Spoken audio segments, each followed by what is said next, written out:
دو طرح کی کتاب ہوتی ہے، ایک وہ جو انسان پڑھتا ہے اور ایک وہ جو زندگی پڑھاتی ہے۔ جو کتاب انسان پڑھتا ہے وہ بھول جاتا ہے، جو کتاب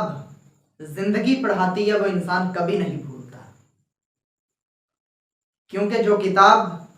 انسان پڑھتا ہے اس کا مصنف ہوتا ہے، اور جو کتاب زندگی پڑھاتی ہے اس کا مصنف نہیں کوئی، اس کا مصنف صرف اور صرف اللہ ہے۔ اور اگر اللہ چاہے تو زندگی کی کتاب کا